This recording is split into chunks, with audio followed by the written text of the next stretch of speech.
বাংলাদেশের মানুষ, বিশেষ করে বেশিরভাগ মানুষ এখনো সাংবাদিকদেরকে গালি দিচ্ছে, অপবাদ দিচ্ছে যে আমরা ফেসিবাদের পোষক।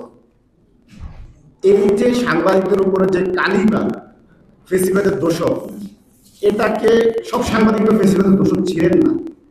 তাহলে যারা ফেসিস্ট ছিলেন, ফেসিবাদের দোষক ছিলেন, তাদের জন্য বাকি সাংবাদিকদের তো এই চরিত্রে এই কালিমা বহন করা ঠিক না। আমি সরকারের কাছে এবং সরকারের কাছে আহ্বান করব, আপনারা প্রকৃতপক্ষ ফেসিস্টদেরকে চিহ্নিত করুন এবং প্রকৃতপক্ষ যারা সাংবাদিকতা করে তাদের জীবন থেকে কালিমা মুক্ত করে দিন। ফেসিস্টদের চিহ্নিত করার মাধ্যমে তাহলে বাকি যারা এখন বাংলাদেশে জার্নালিজম করে তাদের চরিত্রের কিছুটা উন্নতি হবে। আর না হয় বাংলাদেশের মানুষ সকল সাংবাদিকদেরকে ফেস করতেছে। এই জিনিসটা আমাদের খুবই ভয়ঙ্কর একটা ব্যাপার। আগামী দিনে সাংবাদিকদের জন্য এটা খুবই হুমকি স্বরূপ। আপনি ফেসিস্ট চিহ্নিত না করতে পারলে আগামী দিনে সব সাংবাদিকদের ফেস করুন, তাহলে আগে চিহ্নিত করে ফেলুন। দ্বিতীয়ত হচ্ছে, আমরা দেখতেছি কিছু মিডিয়া লিগ যারা আগে নিজেদেরকে মিডিয়া লিগ দাবি করে খুব সগর্বে বক্তব্য দিতেন, তারা এখনো নিজেদেরকে সাংবাদিক দাবি করে এবং সাংবাদিকতার স্বাধীনতা দাবি করে। আমি ওনাদেরকে বলতে চাই, আপনারা বাই নিজ গুণে আত্মসমর্পণ করুন, আপনারা বাংলাদেশের ফৌজদারি আইনে নিজেকে সমর্পণ করুন, আপনি আপনার অপরাধের জন্য অনুতপ্ত হন।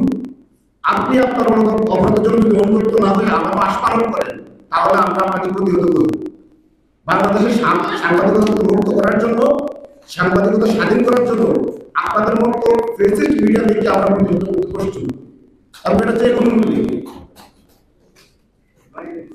আমি যে জিনিসটি বলতে চাই, রিপোর্টিং ক্ষেত্রে বিগত 15 বছর অনেক কিছু করেছে দেশে। সিআরআই রিপোর্টিং হয়েছে, যেটা গুজব রিপোর্টিং। কোন তথ্য সূত্র ছাড়াই সিআরআই যা দিতেন জনগণের বিরুদ্ধে সেগুলো লিখে দিতেন। আরো কিছু রিপোর্টিং হয়েছে যেগুলো আমরা নাম দিচ্ছি জঙ্গি রিপোর্টিং।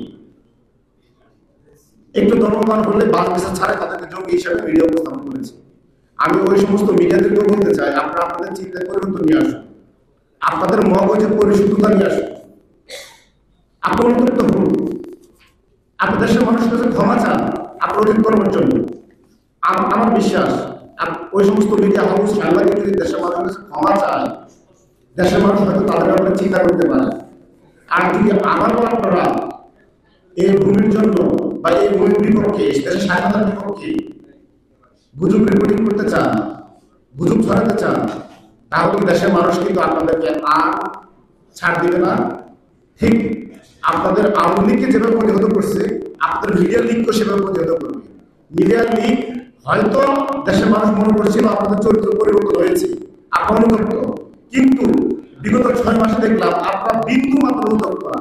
এবং আপনারা মনে করেন এই আপনার যে মিডিয়া লীগের যে রাজনীতিটা করেছেন, এটা সামনে করতে পারবেন। প্লিজ ভাই, এ দুঃসাহস করবেন না। আপনার এই দুঃসাহস এদেশের মানুষ কড়াই বলে বুঝিয়ে দিবে এবং আপনাকে উপযুক্ত জবাব দেওয়ার জন্য এদেশের সকল শক্তি ঐক্যবদ্ধ।